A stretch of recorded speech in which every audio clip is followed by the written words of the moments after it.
Bonjour mes bien-aimés et bienvenue pour ce nouveau partage autour de la parole de Dieu. Le thème que nous abordons cette semaine, c'est ôter la pierre. Pourquoi ôter la pierre? Ce thème est issu du texte de Jean 11 qui parle de la résurrection de Lazare. Vous êtes en train de vivre des situations super compliquées. Vous avez l'impression que rien n'avance, que les choses stagnent et que vous cumulez épreuve sur épreuve et vous ne savez pas ce qui est en train de se passer. Ce message, vous pouvez l'utiliser en complément du message sur quand Dieu vous résiste. C'est dans le même sens. Ôter la pierre, c'est laisser le Seigneur venir travailler en vous.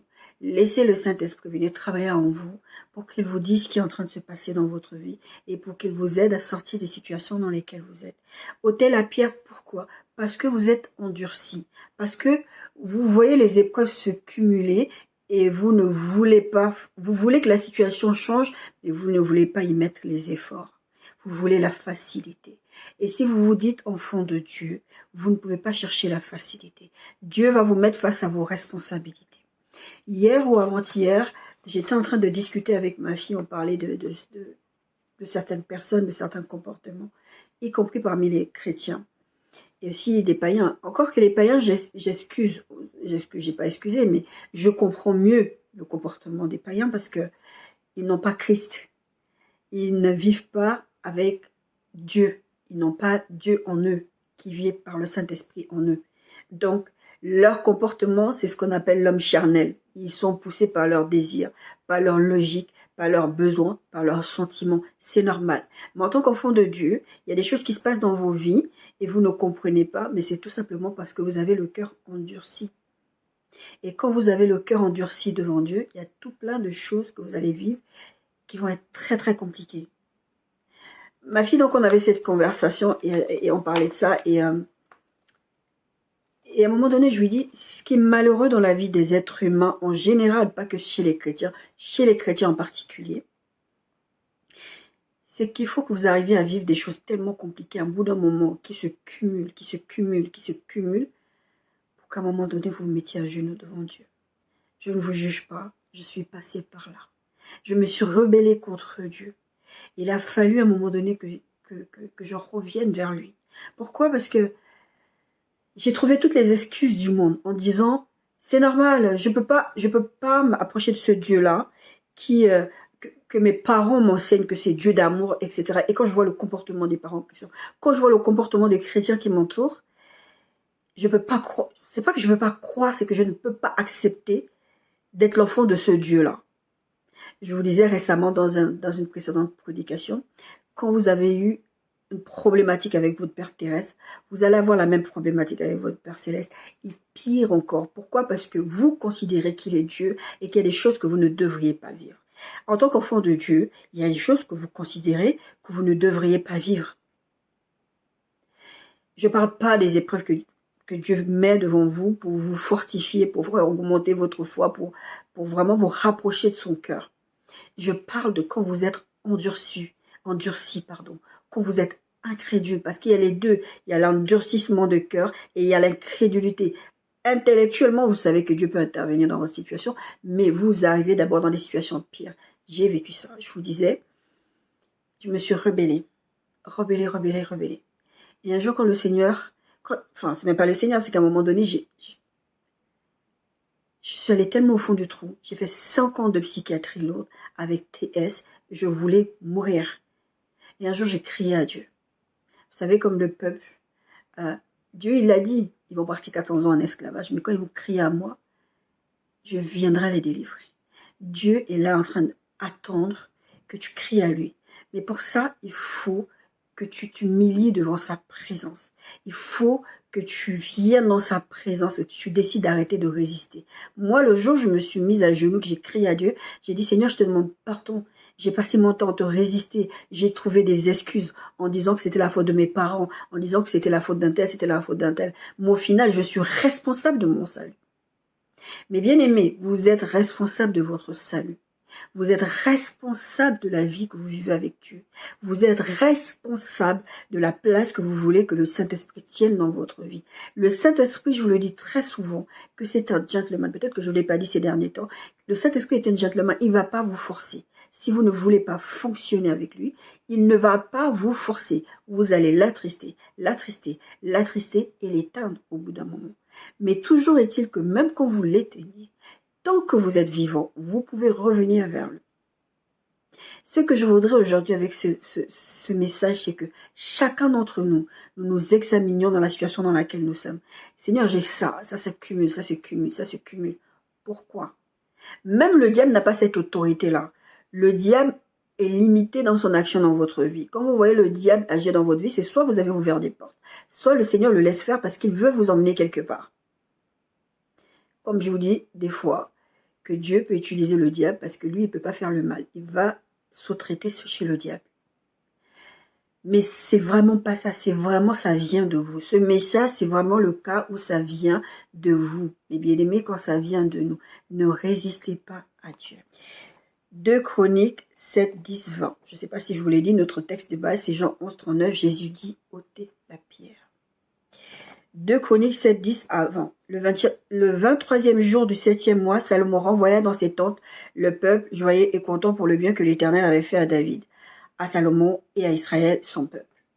Lorsque Salomon eut achevé la maison de l'Éternel et la maison du roi, et qu'il eut réussi dans tout ce qui s'était proposé de faire dans la maison de l'Éternel et dans la maison du roi, l'Éternel apparut à Salomon pendant la nuit et lui dit, « J'exauce ta prière et je choisis ce lieu comme la maison où l'on devra m'offrir des sacrifices.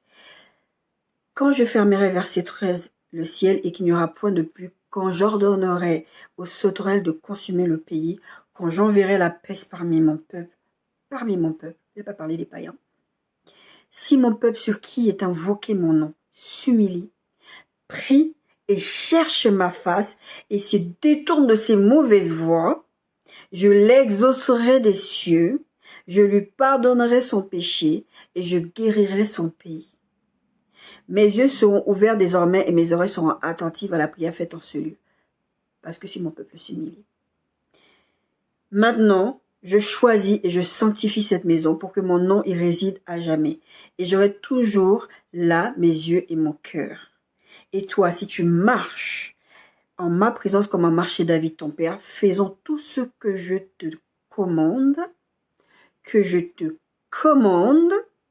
et si tu observes mes lois et mes ordonnances, j'affermirai ton trône et le trône de ton royaume, comme je l'ai promis à David ton père en disant, tu ne manqueras jamais de successeurs qui règnent à Israël. Mais si vous vous détournez, si vous abandonnez mes lois et mes commandements que je vous ai prescrits, et si vous allez servir d'autres dieux et vous prosterner devant eux, je vous arracherai de mon pays que je vous ai donné. Je rejetterai loin de moi cette maison que j'ai consacrée à mon nom, et j'en ferai un sujet de sarcasme et de raillerie parmi tous les peuples. Salomon, vous vous souvenez l'histoire, Dieu avait dit à David, c'est pas toi qui vas construire le temple, c'est Salomon. Salomon a construit le temple, la maison du roi, tout ça. Il a fait en fait il a suivi la direction de Dieu. Et cette parole vient quoi? Dieu vient en fait, c'est des avertissements. Des fois dans votre conduite, vous n'avez pas encore accompli des actions, comme Dieu il est venu parler à Caïn. Vous n'avez pas encore fait le mal. Vous n'avez pas encore eu de mauvais comportements. Dieu vient vous avertir parce que Dieu vous connaît. Dieu sait ce qui se passe dans votre cœur. Dieu est omniscient. Il sait ce que vous pensez. Il sait ce que vous voulez faire. Et Dieu vient vous prévenir. Et souvent, vous êtes offusqué parce que Dieu vient vous prévenir de choses que vous ne faites pas encore. Au lieu de vous attacher à Dieu, vous vous offusquez. Quand Dieu vient donner ces avertissements-là, c'est ce qu'il fait tout au long de sa parole. C'est de dire, moi je vais marcher avec toi, je vais te protéger. Si vous voyez que les choses se cumulent dans le mal, que vous vivez des tourments, la santé ça ne va pas, les finances ça ne va pas, plein de choses ça ne va pas dans votre vie, à un moment donné, posez-vous la question. Est-ce que vous n'avez pas fait quelque chose? Est-ce que vous n'avez pas résisté à Dieu? Est-ce que vous n'avez pas une pierre à la place du cœur? Vous n'avez pas, on verra ce verset tout à l'heure, vous n'avez plus ce cœur de chair que Dieu veut travailler. Vous faites à votre tête. Vous dites que vous êtes des enfants de Dieu. Vous allez à l'église, vous donnez votre dîme, vous parlez en langue, vous exercez des dons spirituels et vous pensez que vous êtes dans... Vous marchez avec Dieu. Et pourtant, tout le reste, ça ne fonctionne pas.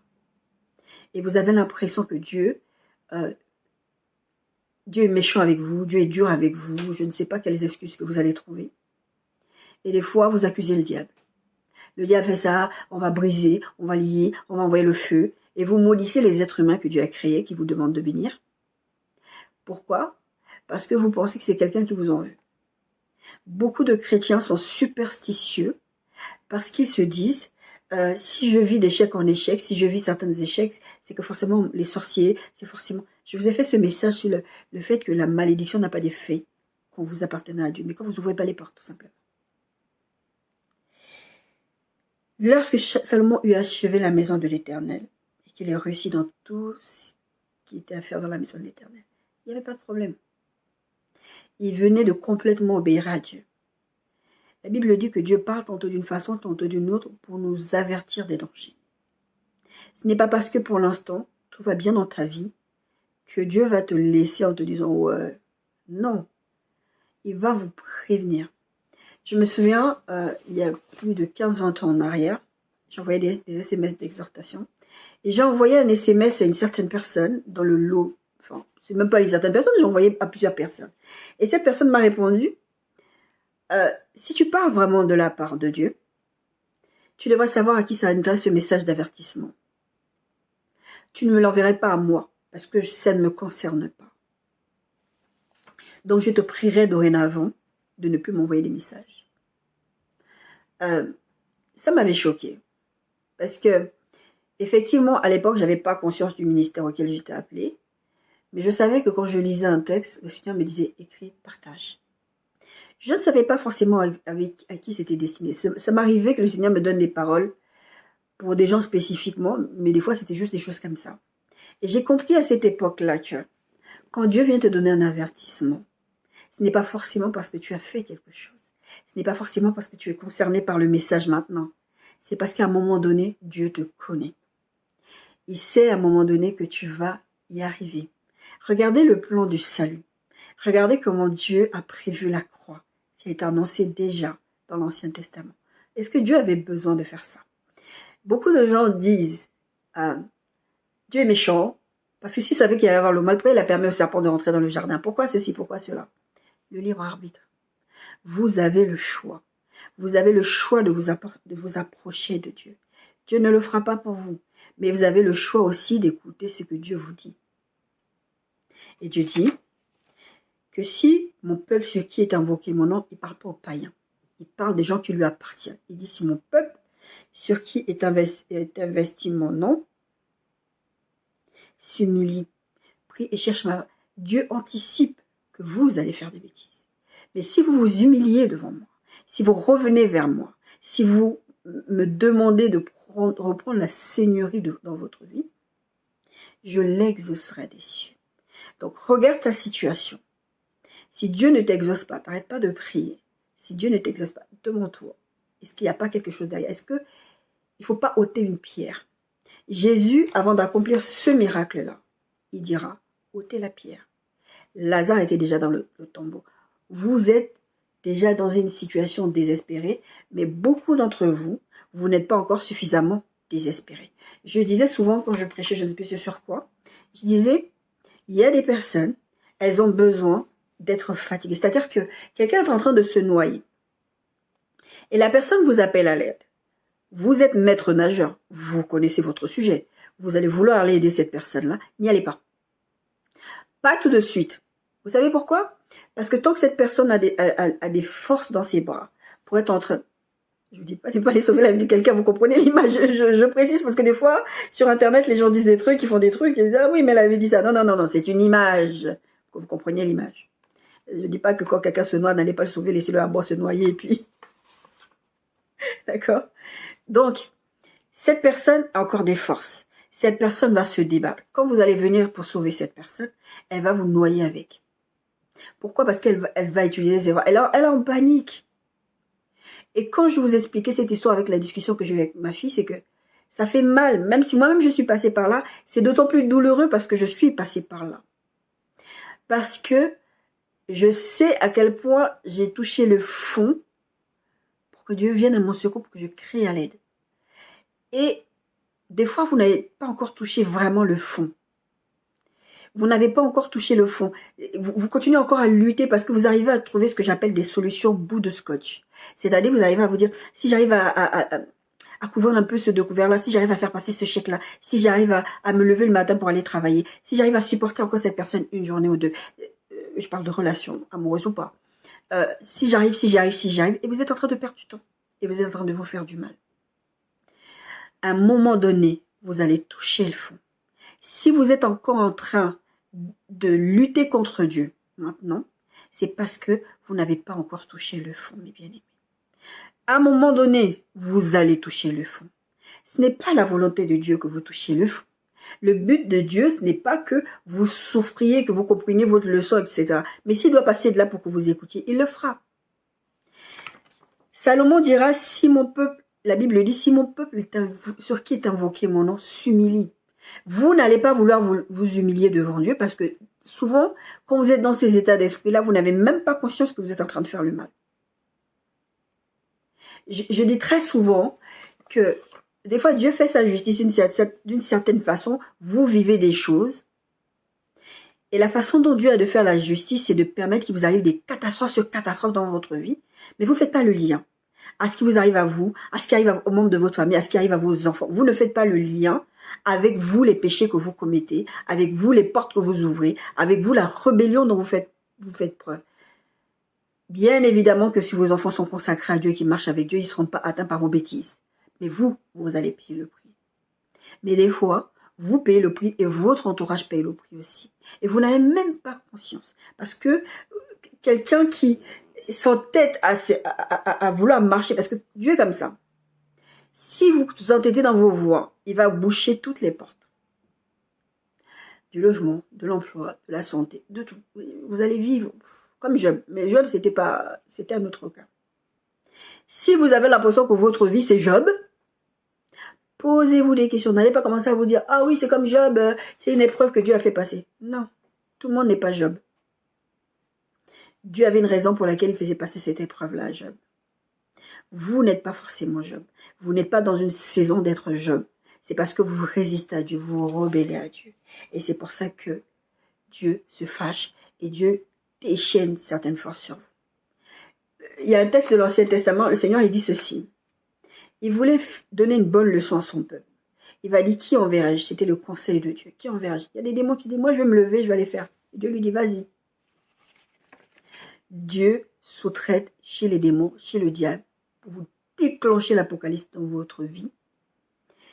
Mais comme vous n'avez pas encore touché le fond, vous avez l'impression que, oh, mais c'est des épreuves, c'est ceci. Vous trouvez toutes les excuses du monde.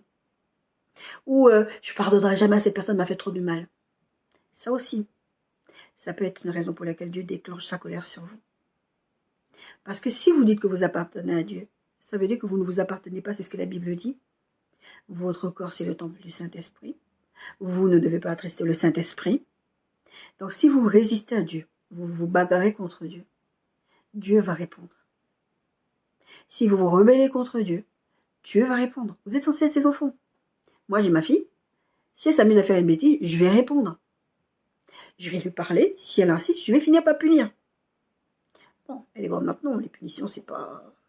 C'est... je sais pas, là, elle avait un bal, je tire après au bal. Très comme ça, je m'adapte. Mais Dieu reste Dieu. D'accord? Vous n'avez pas envie d'avoir Dieu comme ennemi. Vous ne voulez pas que Dieu soit contre vous. Il dit, mes yeux seront ouverts et désormais mes oreilles seront attentives. C'est-à-dire que si vous vous humiliez, il dit, c'est juste après, si mon peuple est sur qui est invoqué mon nom s'humilie, cherche ma face, et si se détourne de ses mauvaises voies. Ça veut dire que tout ce que vous êtes en train de faire là, vous faites le mal, vous refusez de pardonner. Il y a des personnes, vous faites gratuitement du mal aux gens, et vous dites, non, je ne suis pas méchant, non, j'ai pas fait ça. Non, vous refusez même de reconnaître que vous avez fait. Quelqu'un vient vous dire que vous faites quelque chose.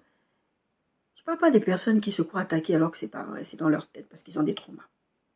première à concerner parce que des fois, ça arrive que... C'est pour ça que j'ai souvent... Déjà, j'ai le Saint-Esprit et j'ai des garde-fous dans mon entourage. Je dis, bon, là, il y a cette situation qui s'est présentée. Est-ce que j'ai bien réagi? Parce que je suis quelqu'un d'ultra sensible. J'ai conscience que je suis quelqu'un d'ultra sensible. Donc, il faut que je réagisse de façon appropriée. Ça m'est déjà arrivé, je vous ai dit la semaine dernière, que le Saint-Esprit me dise, là, ta réaction était disproportionnée. Elle n'était pas appropriée. Donc, va t'excuser. Vous vivez des choses, vos vies, c'est des galères, vous vivez des petits bonheurs, ça vous convient. Ou vous arrivez à solutionner vos petites situations, ça vous convient. Au lieu d'aller vous humilier devant la face de l'Éternel et de chercher sa présence, de chercher sa guidance, de chercher, Seigneur, je suis censé t'appartenir. Si mon peuple qui est invoqué mon nom. Il y a des choses là, c'est pas net. J'affermirai. Si tu marches en ma présence, comme a marché David, j'affermirai. David, vous savez que David n'était pas parfait. L'une des choses que Dieu aimait chez David, c'est pour ça qu'il appelait l'homme selon le cœur de Dieu. Ce n'est pas parce que David ne faisait pas le mal, ou ce n'est pas parce que David ne péchait pas contre Dieu. C'était la capacité de David à revenir vers Dieu, à se confesser et à demander pardon quand Dieu l'interpellait. Quand Dieu l'a interpellé par Nathan pour lui dire « Hey, t'es parti faire ça, t'as fait ça, t'as pris la femme, t'as tué... » Il s'est humilié devant la face de Dieu. Il a cherché la face de Dieu. Il a supplié Dieu de le pardonner. C'était, je ne sais plus si c'était le psaume 35, où à un moment donné, il dit « Je suis né dans l'iniquité, voilà ce que j'ai fait, pardonne-moi, pardonne-moi. Ne me retire pas ton esprit. » On a vu ce texte il n'y a pas longtemps. C'est ça que Dieu veut. Dieu ne dit pas que David était parfait. Dieu ne dit pas que tu es parfait ou que je suis parfaite. Dieu sait de quoi tu es fait. Dieu sait que tu es le produit de la chute de l'homme. Mais Dieu sait aussi qu'il a payé un prix élevé en Jésus-Christ. Et c'est pour ça qu'il te donne l'occasion de revenir vers lui. Ôte la pierre. Cette pierre qui te rend orgueilleux, qui te fait dire que tu n'as pas besoin d'aide, tu n'as pas besoin... Ou, au fond, intellectuellement, tu sais que tu es un enfant de Dieu, nanana, mais tu vis ta vie comme si Dieu n'était pas là. Tu vis ta vie comme si... En fait, tu n'as pas de compte à rendre à Dieu. Je suis sauvé, je vis ma vie comme je veux, même dans les petites choses. Je fais ce que je veux. Vous souffrez vous-même, vous faites souffrir ceux qui sont autour de vous. Parce que vous avez un cœur de pierre. Et Jésus, quand il dit ôtez la pierre, il ne peut pas intervenir si tu ne fais pas cette action d'ôter la pierre. Peut-être que ta pierre est déjà beaucoup trop lourde. Peut-être que ta situation pue déjà comme Lazare. Et tu as quand même besoin d'aide.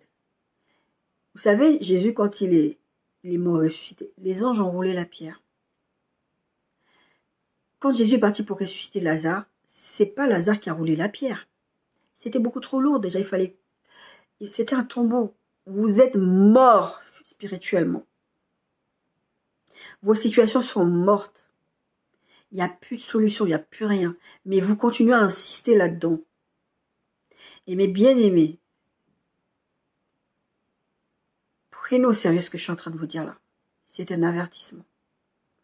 Ôtez la pierre qui vous empêche de vous humilier devant Dieu. Ôtez-la, sinon vous allez vraiment avoir des problèmes. L'histoire de Manassé, c'est 2 Chroniques 33. Dieu se fâche contre ce roi de Juda.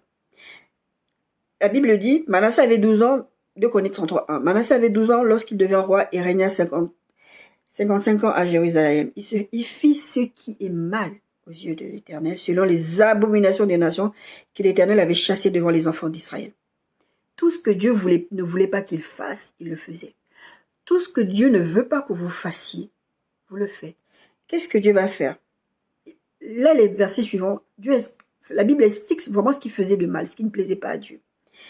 Et je sais que dans vos situations, très souvent le Seigneur vous interpelle par des rêves, par votre pasteur, par des prophètes, par les frères et sœurs, même des fois c'est arrivé, je connais des témoignages de gens qui ont été interpellés par des fous. Des fous dans la rue, quelqu'un qui est fou, qui a perdu la raison, il commence à te dire des trucs. Et toi-même, tu sais que ce qu'il est en train de te dire là, ça ne vient pas de lui. Les fous vont vous interpeller. Comme l'un s'est mis à parler à Balaam. Une situation anormale. Vous savez que ce n'est pas normal. Que Dieu est en train de vous interpeller. Mais vous refusez d'écouter. Ôtez la pierre. Et La Bible explique toutes les bêtises qu'il faisait. Il fit passer ses fils par le feu dans la vallée des... Enfin, il continue, il continue. Et à un moment donné, 2 Chroniques 33, verset 11 dit ceci. Verset 11. L'Éternel parla à Manassé et à son peuple et ils n'y firent pas attention. C'est verset 10 par contre. L'Éternel, je reprends, l'Éternel parla à Manassé et à son peuple et ils n'y firent point attention. C'est ce que je vous disais à l'instant. Alors, verset 11, l'Éternel fit venir contre eux les chefs de l'armée du roi d'Assyrie qui saisirent Manassé et le mirent dans les fers. Ils le lièrent avec des chaînes d'airain et le menèrent à Babylone. Ce mec-là, il a dû souffrir.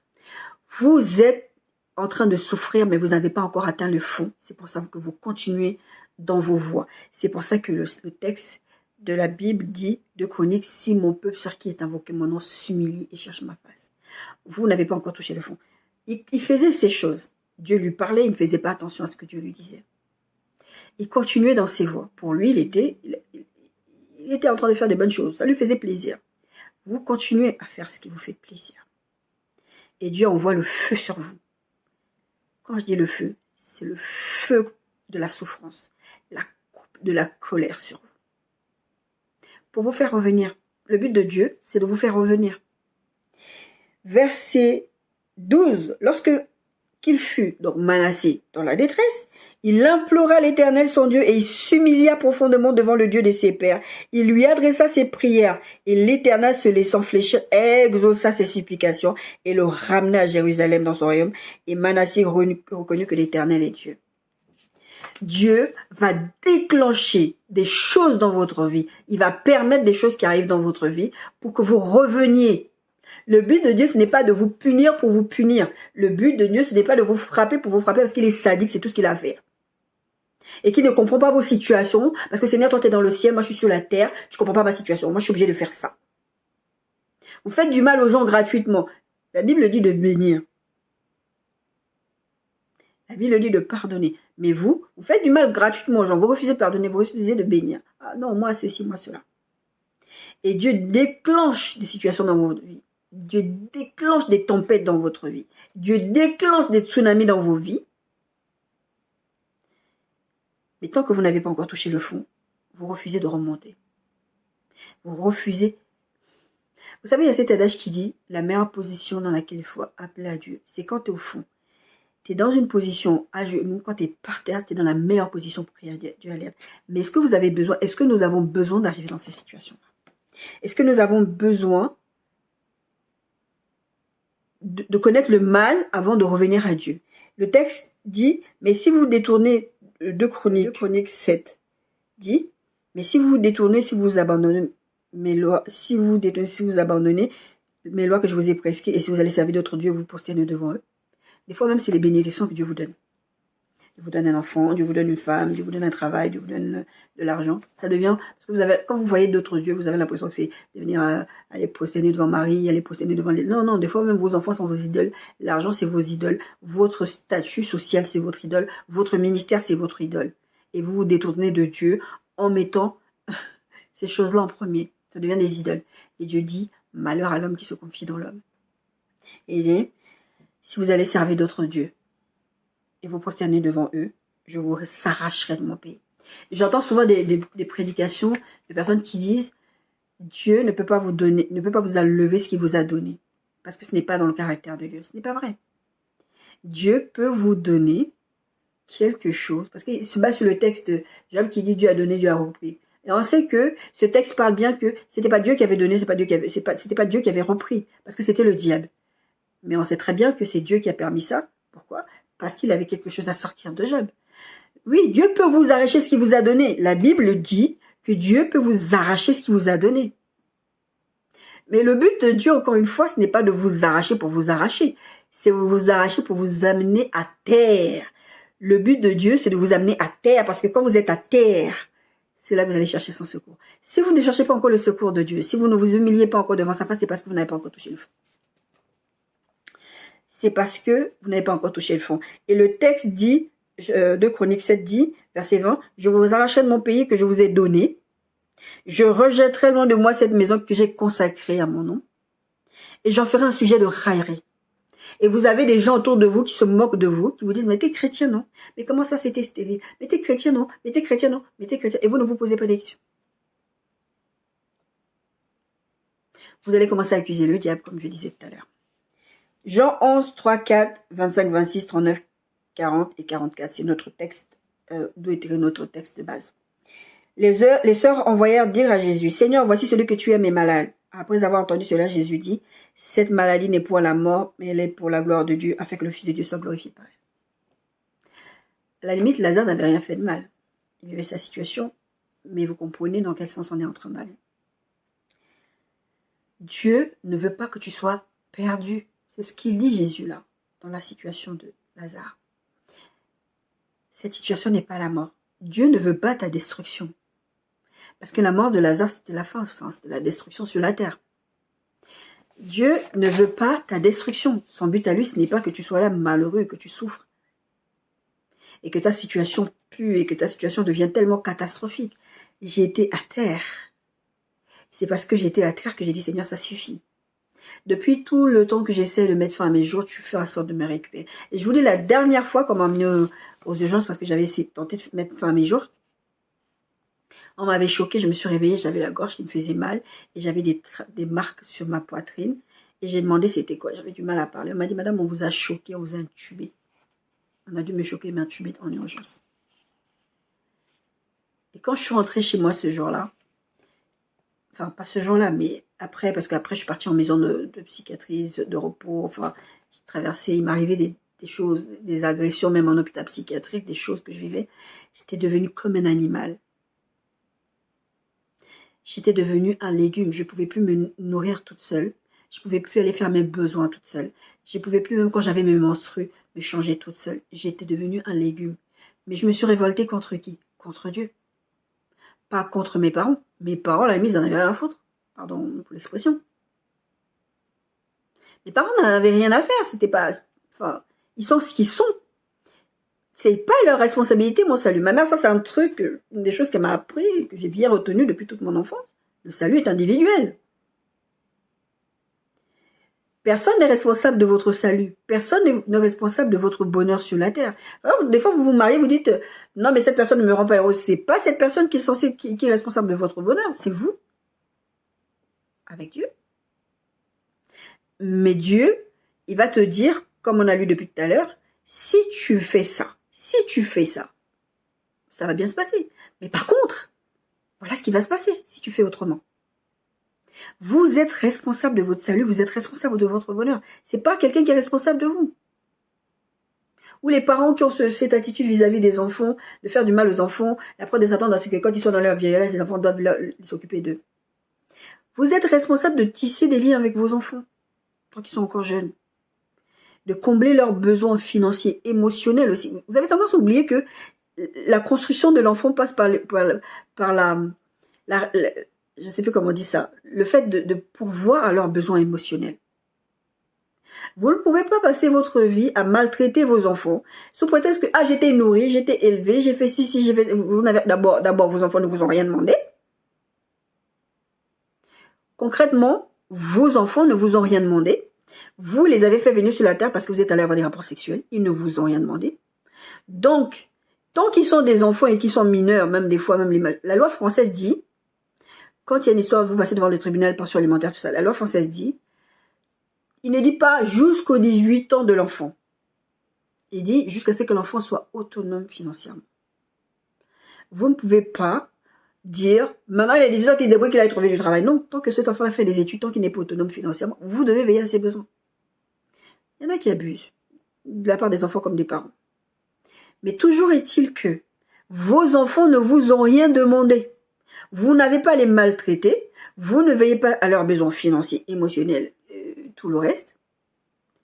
Et puis vous vous attendez à ce que ces enfants-là soient des enfants accomplis, et puis ils arrivent dans leur vie, vous exigez des choses d'eux. C'est ce que vous faites dans la présence de Dieu. C'est pour ça que je vous dis, vous avez des comportements avec Dieu, votre Père céleste, comme avec votre Père terrestre. Vous attendez à ce que Dieu vous donne, Dieu vous bénisse, Dieu vous fasse du bien, Dieu fasse des choses pour vous.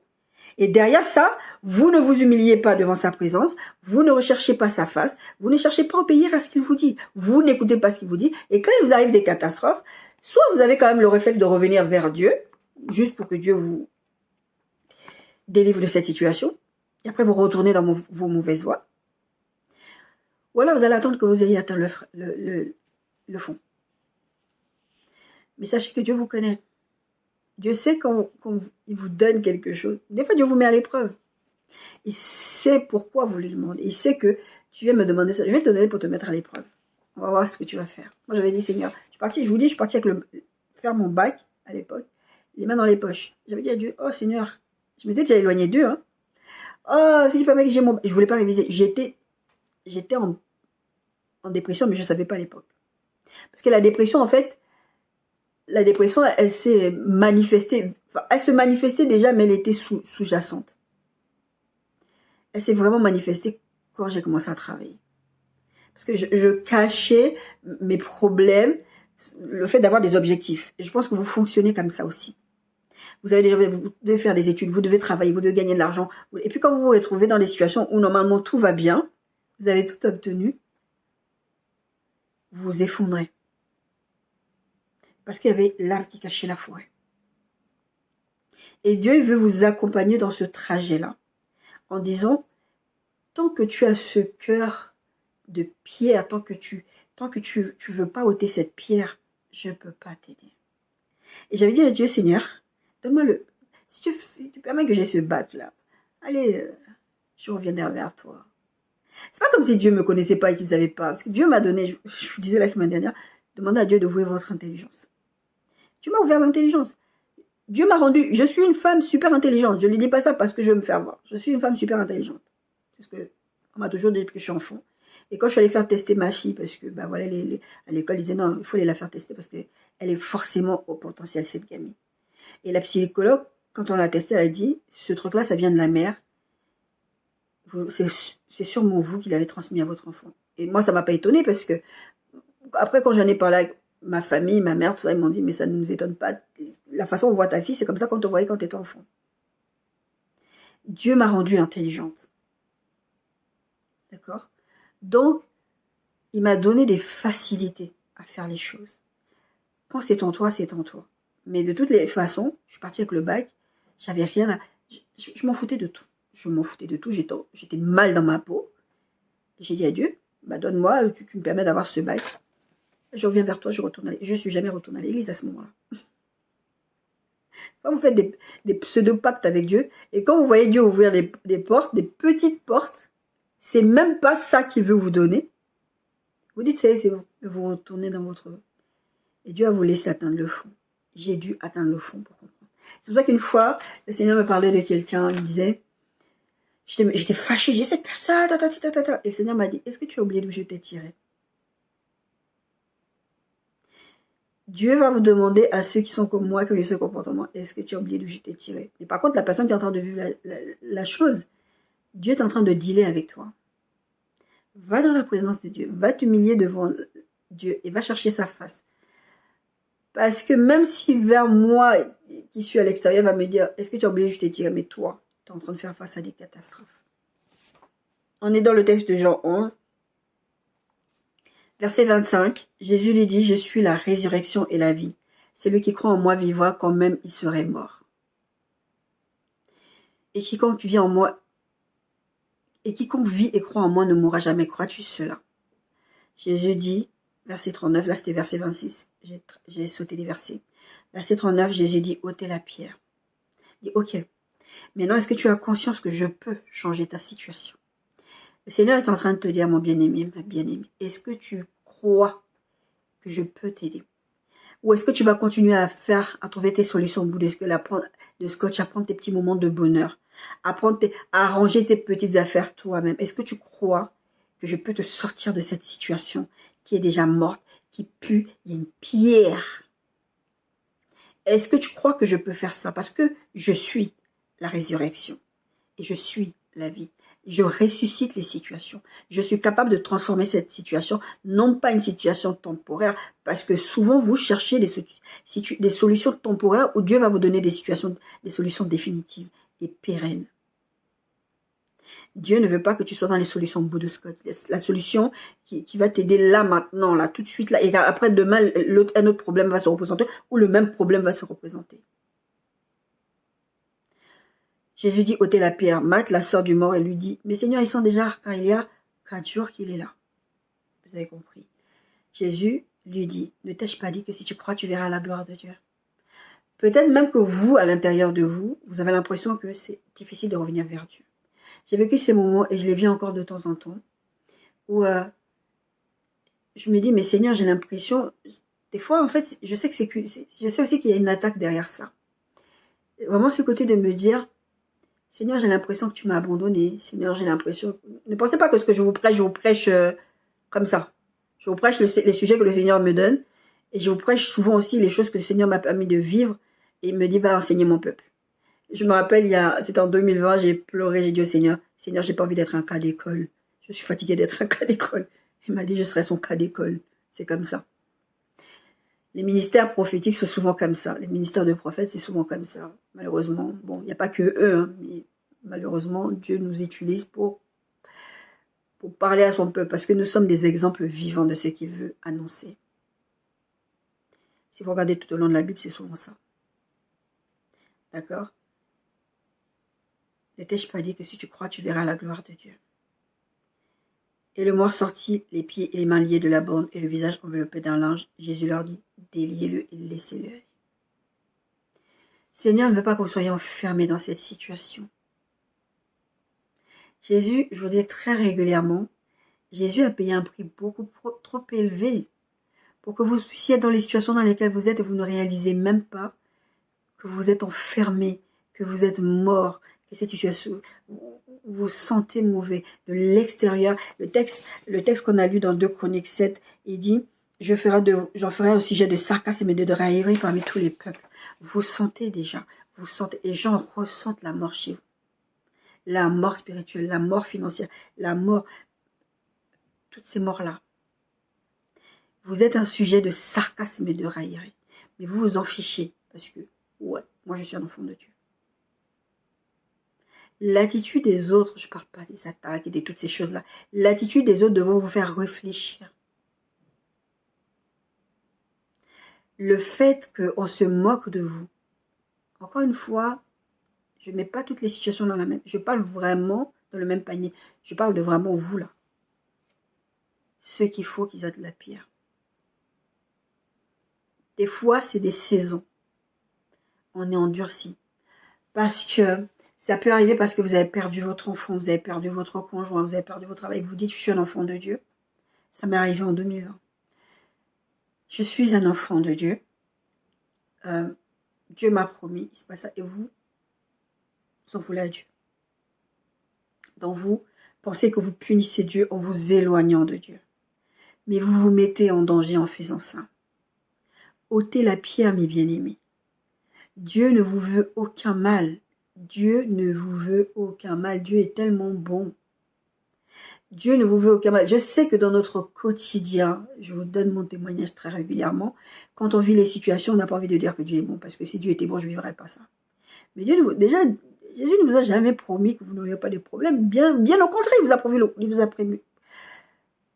il vous a dit le contraire. Mais pour autant, ne vous éloignez pas du temple. C'est ce que le texte de 2 Chroniques 7 dit. Ne vous éloignez pas. Tant que vous viendrez toujours là, tant que vous viendrez toujours dans sa présence, tant que vous humiliez, tant que vous serez toujours près de lui, quel que soit ce que vous allez vivre, il viendra toujours à votre secours. D'accord? Déliez-le et laissez-le. Et ce verset, ça m'avait vraiment frappé. Parce que même quand Dieu va vous sortir de cette situation, vous avez encore, par exemple, des traumas, des liens qui vous lient à ces situations-là, à cette relation-là, à ce travail-là, à ce problème d'argent-là, à cette chose qui t'a fait mal. Il faut se défaire de ces liens. C'est pour ça que souvent dans les églises, vous allez avoir des cures d'âme, des délivrances, des choses comme ça. C'est important parce que vous n'allez pas pouvoir aller plus loin, même si Jésus a ressuscité Lazare, même si la pierre a été ôtée, même si à un moment donné, il a dit Lazare sort, Lazare a ressuscité, il faut le délier. Il faut enlever ces choses qui vous attachent encore à ces situations. Parce que sinon, elle risque de revenir. C'est ce que Jésus disait quand il disait, le démon, il sort, il va chercher ce démon plus fort. Parce que vous ne vous êtes pas affermis. ce qu'ils disent dans les églises, affermissement, délivrance et tout ça. Vous avez besoin. Bon, des fois, je trouve que c'est un peu des gros mots, mais c'est ça que ça veut dire. Vous devez être ancré en Christ. Vous devez être affermi. Vous devez laisser le Saint-Esprit vous travailler. C'est pour ça que c'était important d'ôter la pierre, ensuite d'être délié, et ensuite vous pouvez continuer à avancer avec Dieu. 2 Corinthiens 10, 4, 5 dit ceci. Car les âmes avec lesquelles nous combattons ne sont pas charnelles, mais elles sont puissantes par la vertu de Dieu pour renverser les forteresses. Nous renversons les raisonnements et toute hauteur qui s'élève contre la connaissance de Dieu et nous amenons toute pensée captive à l'obéissance de Christ. Vous avez des forteresses. Je vous disais depuis tout à l'heure, c'est que vous avez un certain type de fonctionnement, mais vous avez des solutions bout de scotch. C'est des forteresses que vous avez dans votre tête. Vous avez une façon de fonctionner, surtout quand vous avez atteint certains âges. Moi, je sais qu'à l'âge que j'ai, si ce n'était pas le Seigneur, je sais très bien qu'à cet âge-là, hier, je me faisais la réflexion sur une personne en particulier. Je me dis, mais cette personne, à l'âge qu'elle a, elle ne peut pas changer. Parce que vous avez déjà des forteresses, vous avez déjà des raisonnements, vous avez déjà des façons de faire, des façons de raisonner. Je vous disais dans une précédente prédication que des fois, vous dites des gros mots, même en étant enfant de Dieu, vous parlez d'une certaine façon. Bah, c'est mon caractère, c'est ma façon d'être. Vous ne laissez pas le Saint-Esprit sanctifier vos bouches, renouveler vos pensées. On a parlé du renouvellement, de transformation, de renouvellement de la pensée, l'autre fois, la semaine dernière. Vous devez à un moment donné laisser le Seigneur, le Saint-Esprit, vous transformer à l'image de Christ. Vous allez excuser vos comportements, comme je vous disais tout à l'heure. Ouais, c'est parce que mes parents sont comportés comme ça. Ouais, c'est parce que mon conjoint s'est comporté comme ça. Ouais, c'est parce que mes enfants sont comme ça. Ouais, c'est parce que la société m'a fait ça. C'est parce que mon boss m'a fait ça. Dieu m'a fait ça. Vous avez créé des forteresses dans votre tête. Vous n'arrivez plus à sortir de ça.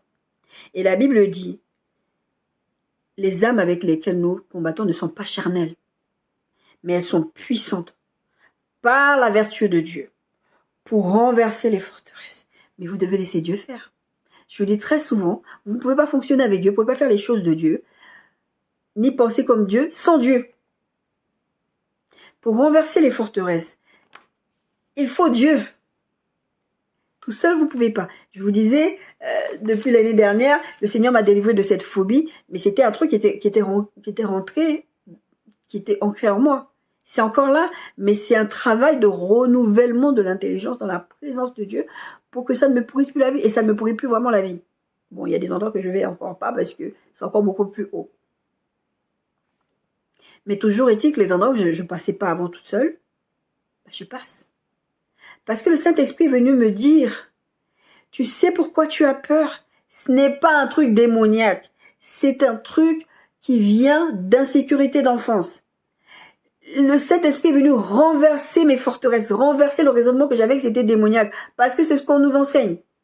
Des fois, vos forteresses sont liées à des enseignements d'hommes de Dieu, de servantes de Dieu qui viennent vous dire des choses et vous croyez que c'est vrai. Vous ne consultez pas Dieu. Si mon peuple sur qui est invoqué mon nom s'humilie et cherche ma face, allez dans la présence de Dieu. Et je suis allée dans la présence de Dieu pour dire j'en ai marre de cette situation. Et c'est ce que je vous disais depuis tout à l'heure. Des fois, tant que vous n'en avez pas encore marre, tant que vous n'avez pas encore touché le fond, vous n'allez pas chercher l'aide de Dieu. Ou vous allez faire des prières vite fait. Vous n'avez pas encore touché le fond. Pour que Dieu travaille, il faut que vous touchiez des fois le fond. Il faut que vous soyez sur le point de vous noyer et que vous lâchiez, que vous voulez vous relâchiez pour que Dieu intervienne dans vos vies. Mais est-ce que vous avez besoin de ça? Est-ce que vous avez besoin d'arriver à ce niveau-là? Vous devez aligner vos pensées à la pensée de Christ dans votre vie. Arrêtez de dire je suis comme ça, j'ai toujours été comme ça, et j'ai un certain âge, c'est vrai, vous ne pouvez pas changer. En vrai, à certains âges, vous ne pouvez plus changer.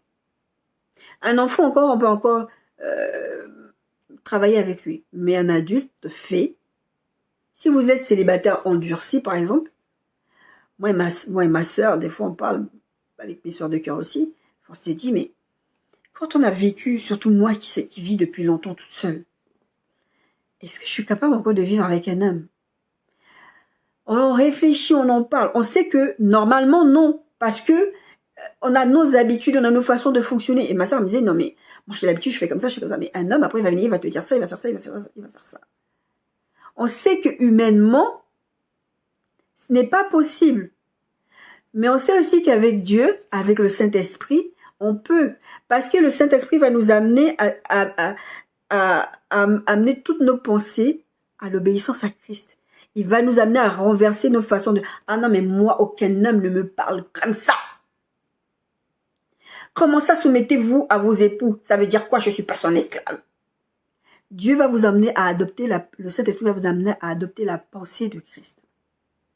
Mais il faut que vous laissiez le Saint-Esprit faire. Il faut ôter la pierre. Hébreux 3, 15, 19 dit ceci. Pendant qu'il dit, aujourd'hui, si vous entendez sa voix, n'endurcissez pas vos cœurs. Comme lors de la révolte. Et qu'est-ce qui s'est passé lors de la révolte? Les enfants de Dieu, le peuple de Dieu qui était parti dans le désert. Qui furent, la question est posée, qui furent en effet ceux qui se révoltèrent après avoir entendu, sinon tous ceux qui étaient sortis d'Égypte sous la conduite de Moïse. Le peuple de Dieu. Quand il dit n'endurcissez pas vos cœurs, il ne dit pas ça aux païens. Il dit ça à toi, il dit ça à moi. N'endurcis pas. Si tu entends la voix du Seigneur, c'est ce qu'on a dit dans les précédents versets qu'on a dit. Le Seigneur vient vers toi là aujourd'hui là. Écoute-le maintenant. Il vient t'avertir. C'est ce qu'on a parlé quand on a lu le texte de Manassé. Dieu lui parlait, mais il n'écoutait pas. Il ne faisait pas attention à la Bible dit. Dieu parle tantôt d'une façon, tantôt d'une autre pour vous avertir. Pour que vous vous détourniez de vos voies. L'ange de l'Éternel disait à Balaam, le chemin que tu es en train de prendre, c'est un chemin de perdition. Et ton âne, il m'a vu. Et j'essaie de t'empêcher de prendre cette route-là. Dieu essaie de vous empêcher de prendre certains chemins, de souffrir. Parce que, encore une fois, c'est pour que vous ne souffriez pas dans ces situations. Vous allez vous trouver dans des mariages. Après, vous dites, oui, c'est bizarre, je me suis mariée avec un chrétien, je me suis mariée à l'église, ça ne marche pas, c'est pas normal, on va divorcer. Vous avez pris un chemin de perdition. Ça n'a jamais été la volonté de Dieu. Jésus disait, au commencement, il n'en était pas ainsi. Ce n'est pas le plan de Dieu. Vous avez des forteresses, vous avez des raisonnements, vous avez des façons de penser, et votre cœur est endurci. Le Seigneur me disait quand il m'expliquait ce verset par rapport au fait que c'est à cause de la dureté de vos cœurs que Moïse vous a donné les divorces. Le Seigneur m'avait expliqué il m'a dit, tu sais, à quel moment ça commence la dureté du cœur? À la base même, quand tu ne vas pas consulter Dieu pour aller te marier. Tu vas te marier parce qu'il est chrétien, parce qu'il est à l'église, parce que c'est le frère un tel qui est dans le truc de louange. Et ce n'est pas la personne qui t'est destinée, parce que ce n'est pas cette personne que Dieu a prévue pour toi. Et tu vas l'épouser, et tu n'écoutes pas Dieu en avant. Et puis à la fin, tu vas dire, je vais chercher le divorce, mais c'est pas normal. Ou alors on va te prêcher, on ne divorce pas en tant que chrétien. Vous endurcissez vos cœurs. N'endurcissez aujourd'hui. Mes bien-aimés, s'il vous plaît. Le texte dit, aujourd'hui, si vous entendez sa voix, n'endurcissez pas vos cœurs, comme lors de la révolte. Et la question, comme je vous disais, qui furent en effet ceux qui se révoltaient, ceux qui sont sortis sous la conduite de Moïse. Verset 17, et contre qui Dieu fut-il irrité pendant 40 ans, sinon contre ceux qui péchaient dans les cadavres tombés dans le désert. Est-ce que le but de Dieu, c'était de les faire mourir dans le désert? Non, je vous ai déjà dit, le but du désert à ce moment-là, Dieu ne voulait pas qu'ils meurent. Il y en a qui sont morts dans le désert. Vous allez dire, c'est la volonté de Dieu. Dieu a donné, Dieu a repris. Non! Ils sont tombés comme des mouches dans le désert. Pourquoi? Parce qu'ils se sont révoltés contre Dieu. C'est ce qu'il dit. Qui furent en effet ceux qui se révoltaient après l'avoir entendu, sinon tous ceux qui étaient sortis d'Égypte sous la conduite de Moïse. N'endurcissez pas vos cœurs comme lors de la révolte. Et à qui jura-t-il qu'il n'entrerait pas dans ce repos, sinon à ceux qui avaient désobéi? Vous êtes en train de vivre des situations difficiles, et la Bible le dit, mais ça vous arrive pourquoi? Parce que vous désobéissez. Aussi, voyons-nous, verset 19, qu'il ne peut y entrer à cause de leur incrédulité. L'histoire de Lazare, là, de ôter la pierre, il y avait une histoire d'incrédulité là-dedans. Est-ce que tu crois? Oui, oui, je crois. Intellectuellement, vous croyez. Vous croyez que Dieu est avec vous. Vous croyez que Dieu veut vous soutenir. Vous croyez que Dieu veut vous délivrer. Vous croyez que Dieu veut vous aider. Mais vous êtes incrédule et vous vous révoltez contre Dieu. Vous solutionnez vos petites situations. Et après, vous dites que tu es méchant. Aujourd'hui, mon bien-aimé, si tu entends sa voix, n'endurcis pas ton cœur. Ésaïe 59, 1 à 3. Non, la main de l'Éternel n'est pas trop courte pour vous sauver, ni son oreille trop dure pour vous entendre. Vous êtes en train de crier à Dieu. Vous priez, vous jeûnez, le jeûne de Daniel, le jeûne d'Esther, le jeûne de Jésus. Il ne se passe rien. Vos solutions ne sont pas solutionnées. Vos problèmes ne sont pas solutionnés, pardon. Posez-vous des questions. Est-ce qu'il n'y a pas une pierre à ôter dans ma vie? Et il n'y a pas une incrédulité à retirer? Est-ce que je ne suis pas endurcie devant Dieu qui fait qu'il me résiste? Et là, c'est au-delà même de juste il te résiste, il ne t'exauce pas. Mais là, il te fait toucher le fond. Mais toi, tu n'es pas encore noyé, c'est pas grave. Tu peux encore t'en sortir. Tu peux encore mettre un petit pansement, ça va aller. Vous savez, les relations de couple, c'était une relation, ça a duré 10, 15, 20 ans, c'était bien. Et puis après, c'est devenu catastrophique. Et puis, quand vous sortez de là, vous avez du mal, vous allez chercher des relations de pansement.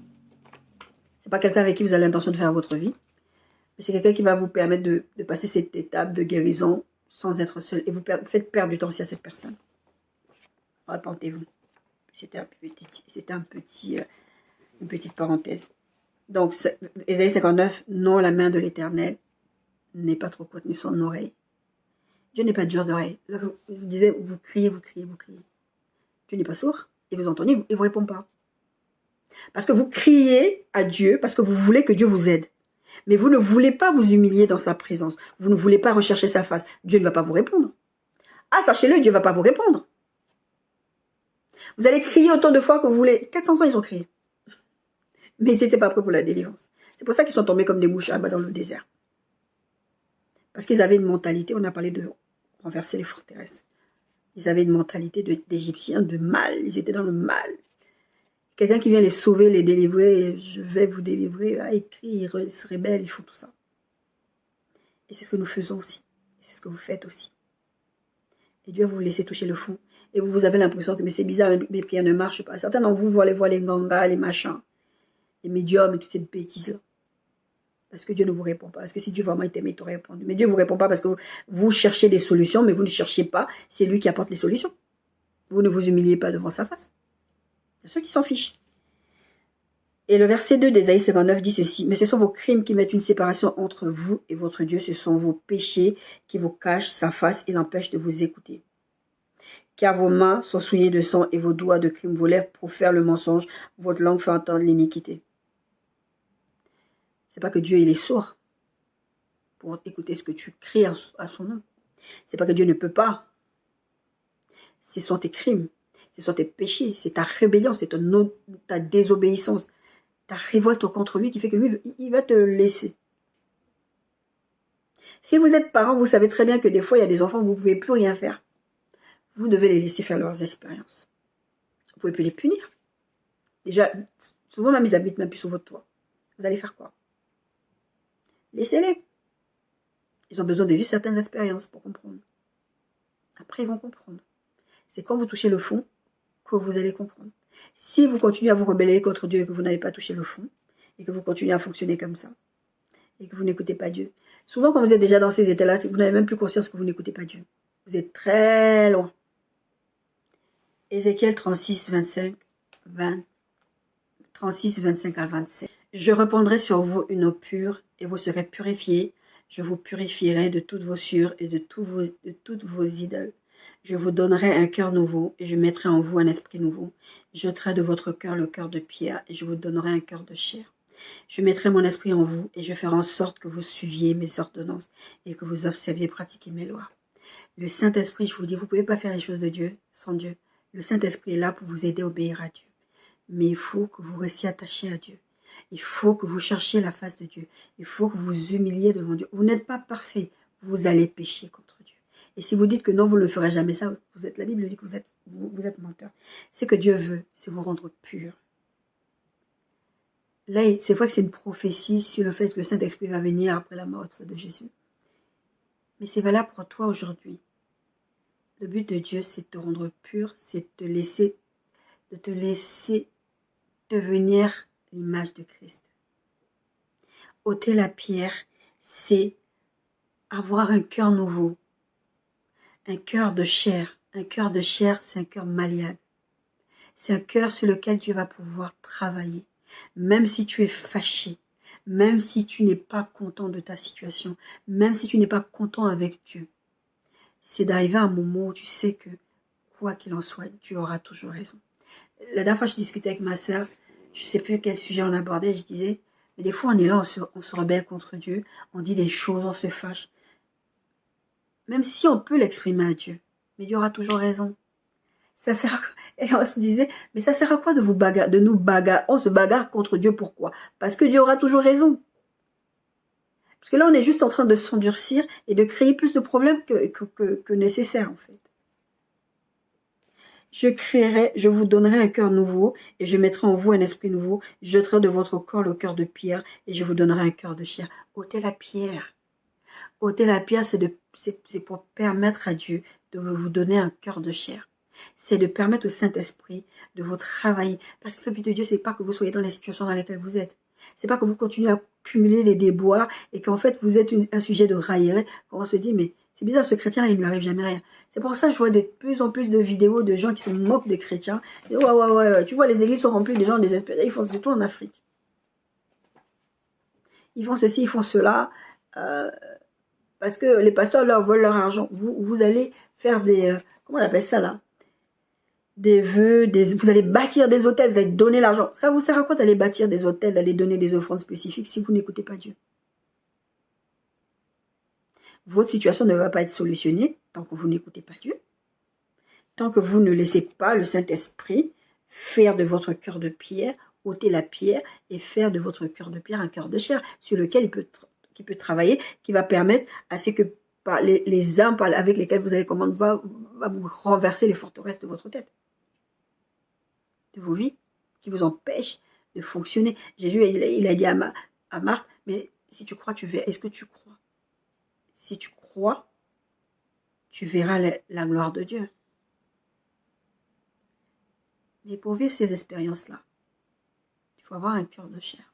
Il faut être prêt à laisser Dieu travailler, laisser Dieu vous sortir de ces situations-là. Apocalypse 3:20 dit ceci. Voici, je me tiens à la porte et je frappe. Si quelqu'un entend ma voix et ouvre la porte, j'entrerai chez lui, je souperai avec lui et lui avec moi.